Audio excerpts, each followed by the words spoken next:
Welcome to the Redvee TV Show, supported by Chapel House Cars for the 2025 season. The season is finally here. You won't have to watch any more of our player previews.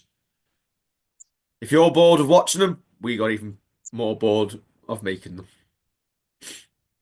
Yeah, as you probably noticed, my voice is back, which is doesn't quite work with the grand scheme of how we did them. And my voice was going at the when we were doing Kyle Felton, Jack Wellesby, but nonetheless, enjoy my full dulcet head tones.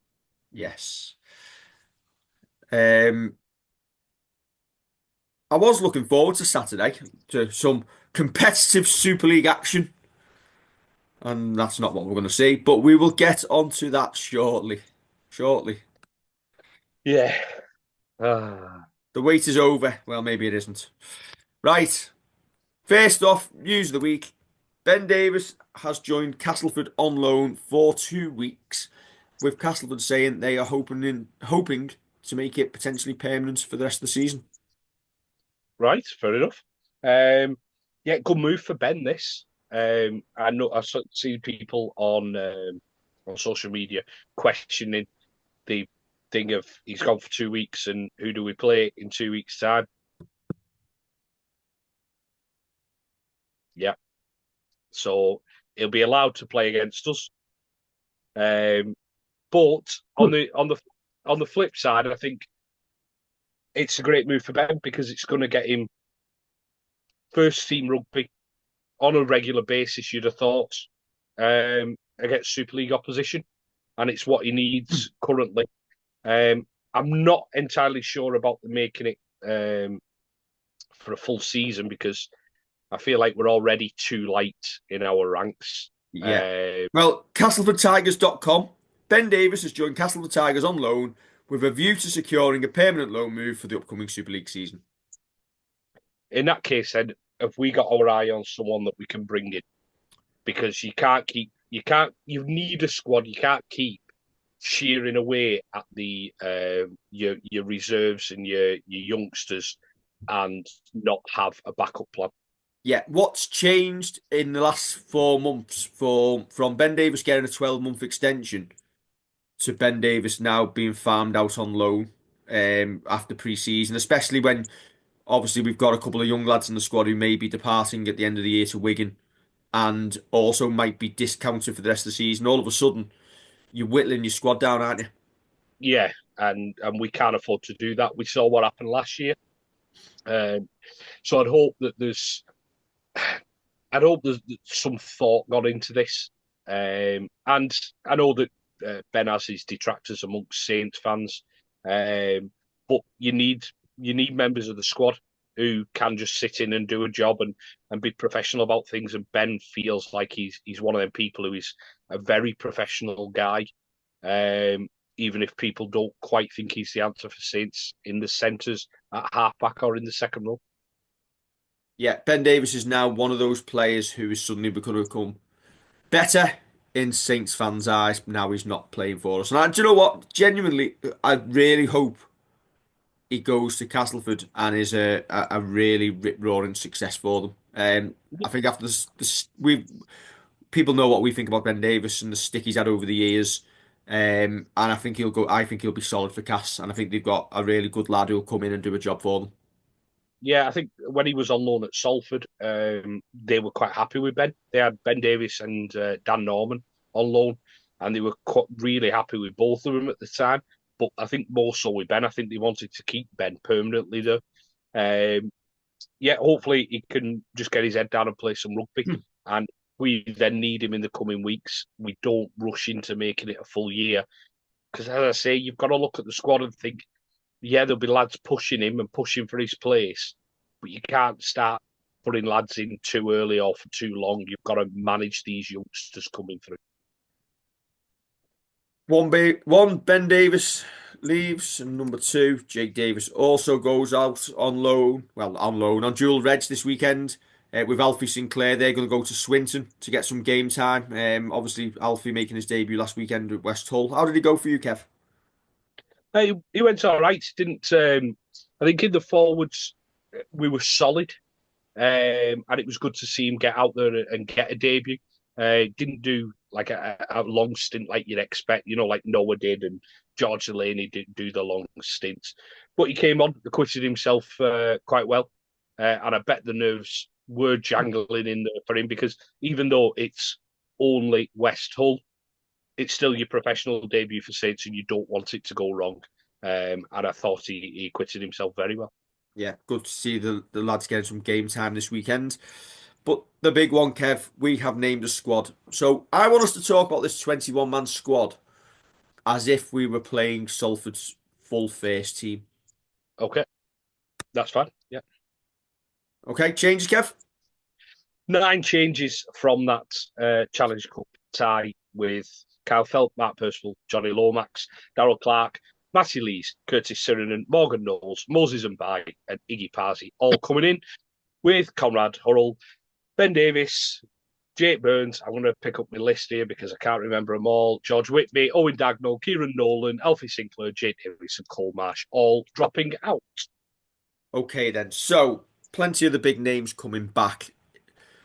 What is Paul Wellens thinking here? Does he go with the likes of Noah Stevens, who've gone well in pre-season and put the hard yards in, or does your Iggy Parsies and Alex Walmsley's come straight back in, and you've got Wello saying to them, "Do you know what? You're the senior pros in this team. You've got possession of the jersey. Show me what you can do," or you've got the likes of Noah ready to come in and take your place. It's a very, very good point. I think looking at it, and it's difficult to do this and put my head back on that we're not playing a good Salford, or it doesn't look like we're playing a good Salford team. Well, we might go with our best team anyway. So, Yes, yeah, or what Wello perceives to be his 17 that he's had in mind for weeks. probably so. I think one of my big issues with going with our full team against a good Salford team is our first team and judge that on squad numbers only. You've got an awful lot of players who have not played any um, pre-season rugby. You've got an awful lot of players who've played 20 minutes, who've played a half. So Jack Wellsby plays a half against West Hull. Carl Felt played against Salford. Percy we've not seen. John Bennison we've seen quite a bit of. Tristan we've seen quite a bit of. Johnny not seen. Alex not seen. Darrell not seen. Matty not seen. Curtis not seen. Joe Batch we have. Morgan Knowles we saw for 20 minutes in his testimonial. Moses not seen. James Bell we've seen a bit of. Quite a bit of. Matt Whitley as well. We've not seen Iggy Parsi. We have seen Jake Winfield. We have seen George Delaney. We have seen Lewis Murphy. We have seen Noah Stevens. We have seen Harry Robertson. I would argue that some of those lads are in a fitter state now than some of the ones who haven't seen any preseason. Much sharper, sorry, I will say, than some of them lads who haven't seen preseason. And I think that you should be looking at quite a few of them being in the squad, the 17-man squad. Okay. If this was our first, if this was Wello picking his 17, and we don't know how he's going to go about it now, but if he was picking his 17 for the weekend, who would you think would miss out? Probably John Bennison. Yeah. Ba, ba, ba, ba. His strongest or my strongest? Wello's strongest. I'm looking at it thinking John Bennison misses out. Yeah, At this moment in time, I think he'd miss Jake Wingfield out. probably, yeah. And I suspect he will go with his senior pros. I think he would go with the likes of Walmsley and Parsi and Matty Lees and George Delaney to start the year and go with the you're in possession of the jersey as the senior pros. Go out there and have a good hit out. And Noah is like 18th man. Yeah, I think that's fair enough because all throughout pre-season I've said John Bennison's the man in possession of the winger's jersey, but he's he's been played at fullback. He has played a little bit of wing, but he's been the one who's been moved about. Lewis Murphy has been been out on that wing and not moved anywhere else because he's a specialist winger. So I almost think that that could be the one that I kind of get wrong from pre-season that John Benison does at start of the year as the man in possession. Um, if he does go with it, if he does go with the season pros, then I think the likes of Jake Wingfield and Noah Stevens can feel pretty hard done to. Yeah, I Um, personally, I would have Noah in the 17. I think he's at this moment in time a better option from what I've seen of Iggy Parsi. yeah, But then yeah, the argument there is, well, we haven't seen Iggy Parsi get a hit out. yeah, Now, we may never know what team we would have picked against the first true Salford side because, as we're going to get onto in a minute, things have changed dramatically in terms of what they're putting out to face us. Here's a wild card. I would leave Mark Percival out, especially yeah, now. yeah, As people will have seen a couple of days ago when we've talked on about his preview, he's got a couple of head knocks from last year. If he gets another one before April, that potentially sees him on three head knocks and needing to go and see a specialist with a fair concussion. We need to wrap him in bubble wrap. Saints season won't be decided on whether Mark Percival plays in these first 4 or 5 rounds. So even though he's probably more than capable of playing Saturday or next week against Cass, use it as a chance to experiment a little bit in games that realistically we should be winning comfortably. So I wonder whether you leave him out, and I know you're going to have Harry Robertson as one of your centres. Do you look at playing Batch or Whitley there? You could argue if that was the plan, though, would you have had Conrad Harrell in the squad? yeah, And maybe yeah. I think with Conrad missing, maybe that means Percy's going to start. But especially now we're playing a Salford reserve team, I would now relook at it and think, you know what, sit it out, Percy. yeah, I do agree with that. I think if Conrad is available, um, then if you can get the swap, which you can if you've got a medical reason for it, if there is a medical reason for Perth sitting out, and you could bring Connie in, I think this is the type of game that you could give Connie another run out in because unfortunately, as we see with Salford, we're playing what could be termed as yet another pre-season friendly. I Uh, think if Conrad doesn't come into this squad, he needs to play somewhere this weekend. You can't have yeah, Connie sat on the sidelines, and I wonder whether you might see him turning out for Halifax or the likes. yeah. Is And he well, available? it can't be Swinton; it'd have to be Halifax, wouldn't it? Yeah, is he available? We've not heard he's injured, so No. and I don't think Halifax have named a squad for the weekend yet. So I'll be wondering whether he'll go out on loan. Well, dual Yeah, reg even. Reg. Right. Yeah, if he's fair enough.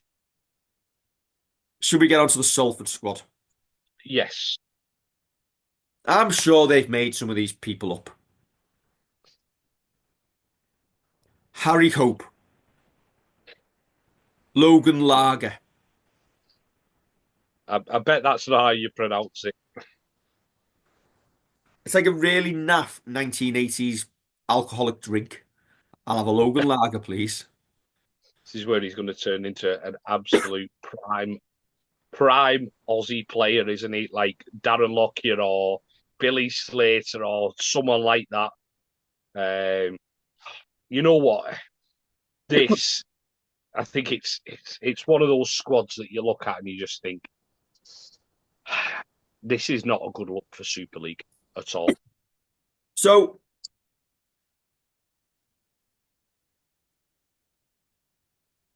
can I just point out, by the way, last time I looked, if that's Bardell Wells who was at Saints, they've missed his first name off.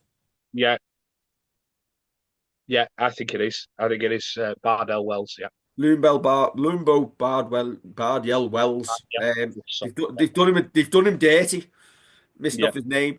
Um, I put a tweet out after this squad got announced and said this is a bad look for Super League. It's bad look for Super League. It's not good for Saints because Saints are looking for a bit of a walk up on the day, and people have seen that Salford squad and think, "Do you know what? I'll stay away." If you're a Salford fan, you're not paying money to come and watch that if you haven't already got a ticket. yeah, So Saints miss out on the away attendance. It's being put out as the first game of the year on national television, terrestrial television, and you hope to get a massive audience at 5:30 on a Saturday night. No one's tuning into this now because Saints are going to win by an absolute canter. Yeah, it's a shame, isn't it? Um, It's yeah, but it's not great luck, is it? but equally, Salford are playing under restrictions, and if you've seen the club statement earlier, which I'll read out, Yeah. I think it's only fair. Salford Red Devils can confirm the club will still be under the restrictions of the sustainability cap for this weekend's opening Super League fixture. As such, the club will be fielding a team featuring predominantly reserve squad players this weekend. So the question is, the sustainability cap is 1.2 million, or what of the 1.8 million that they could put out on the field. They've chose not to play any of their first team. Have they threw the dummy out of the pram? Or are they Well, playing clever and just thinking, do you know what? It'll be hard enough with two-thirds of a side, so we'll just rest everyone. so why we forcing it? And then Because the that's other question is, Kev, if we've seen teams investigated before for not playing their strongest team available. So therefore, should Salford now also be investigated for not putting their 1.2 million worth of salary cap out and instead playing a load of reserves and actually stating it is reserves and not their strongest available team? I wouldn't put it past Super League, the RFL, whoever doing that. I think the question that I'd like answering, and it's because I genuinely don't know, it's not me having a go at Salford. I don't know if it's because it's across two different competitions, but in the cup, and as I say, I'll state in the cup rather than in the league, they play the lineup of Brealey, Cross, Masters, Hankinson, McDonald, Nicarima, Atkins, Singleton, Morgan, Ormondroyd, Chan, Wright, Shorrocks, Foster, Sangare, Bullock, and Connell. Are they not allowed to play a lot of them because it's a different competition, because it's under Super League rules?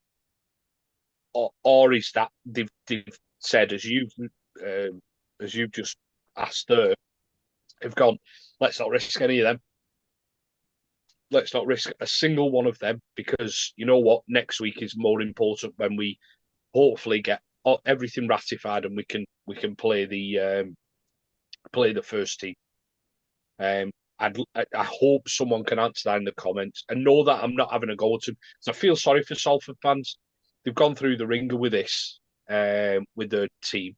It's a genuine question of why are we seeing that 17 when they could play that 17 last week. I don't know. I Yeah, genuinely and don't. these are the questions that we need answering. And do you know what? I actually stated small time sports. If Salford have got this takeover going through, give them 7 days grace, especially if they've supposedly submitted the paperwork. Is the funding there? If the funding's there and the RFL know about it, for the sake of the competition and the sport, give them that week's grace.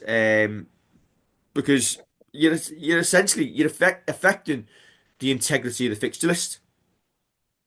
Two I points would could be rather. the 2 points could be the difference between Saints getting a top two finish or finishing third in the table and having an away playoff game instead of having a home fixture.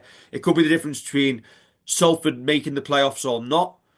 Especially if points difference comes into it and it's tight at the end of the year. I just think it's just a bad look for the whole competition and not what you want to start off the year doing. Yeah, I'd rather be playing Salford's full team and getting the test of where we're up to by playing Salford's full team and And see that, if we've kept our cards close to our chest yeah, in pre-season. and that's the thing. Saints cannot win. Paul Wellens cannot win either way this weekend. If we put a massive score on Salford, people will go, "Well, he played their reserves." If we don't play well, then we're getting full pelters. We're probably rightly so off that basis. But then again, do you show your full hand this weekend in a game you're going Or, to or, comfortably win? or do we get a game similar to last weekend against West where you can Take your time. absolutely comfortably take your foot off the gas after about 50 minutes because the game's won, and you can just go through the motions and get your fitness up another level. This does feel like something that would happen to another team. We tend to, I feel like, and this is me with me Redvee glasses on, we tend to get like London who've just come up at home first game of the season. Um, I don't know, like people get to cup finals and rest a team, and we never seem to get that. I don't know. Listen, that's me whinging from a real good place as a Saints fan over the past God knows how many years. But it just, I kind of get as well. I get your tweet that you said you put out. You give him the week's grace, but do you not think that things have got to be done right as well? Yeah, And you've got to I've Super League or the RFL been put in a position where they've said, this is where you've got to be at. You need to give this amount of proof, and it still hasn't arrived. So what do you do? yeah, exactly. I think that's the issue for me that you kind of probably bound by your own rules. I'd rather play. Will keep saying this. I'd rather play Salford's first team, but there's obviously something happened for the RFL to go. We're not going to let this go. Would be interesting to see if it happened, like to other teams.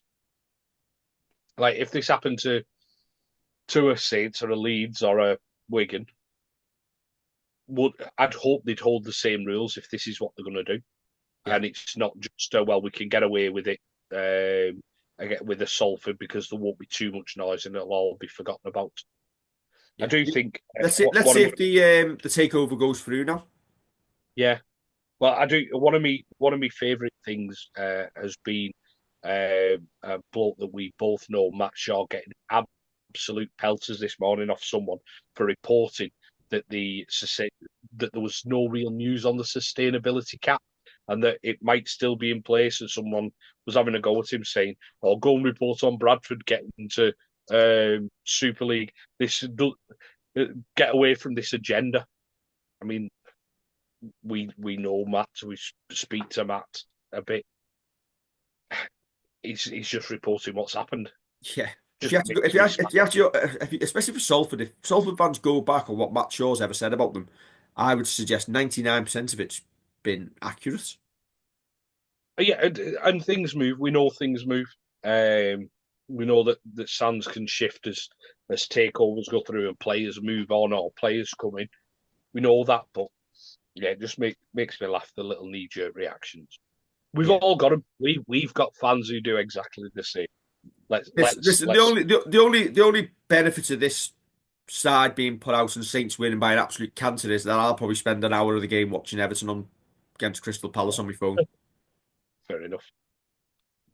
Listen, they both kick off at the same time. I'm coming to Saints, but they, they don't make it easy. And listen, if you're imagine if you're a Saints and Everton fan who hasn't yet got a ticket, and you got the option of turning up to watch Saints hammer someone and play their reserves, or you can watch Everton against Crystal Palace on the telly and flick over to Saints.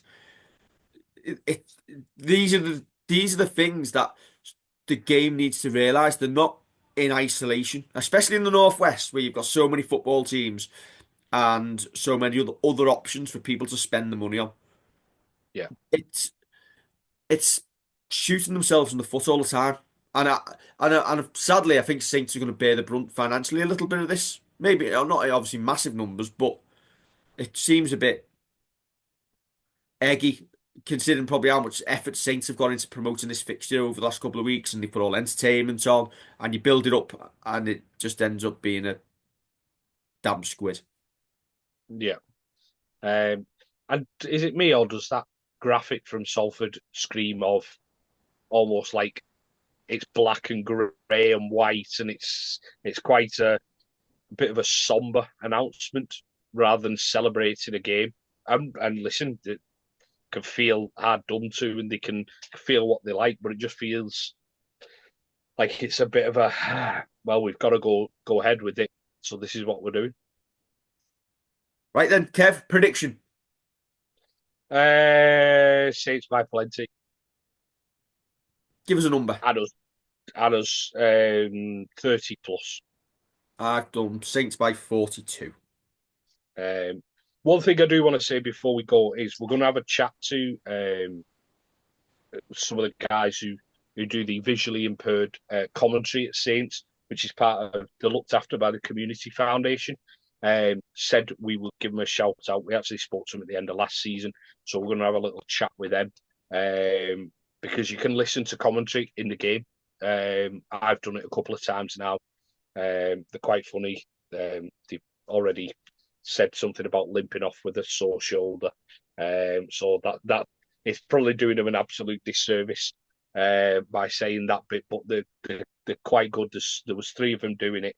They're all very good, and we'll have a little chat with them in the coming weeks. But it's just to make people aware that it is a service that Saints provide. Fabulous. Right. Don't forget to like, share, and subscribe, and we'll be back after a resounding Saints victory on Saturday afternoon with the instant fan reaction. Catch you soon.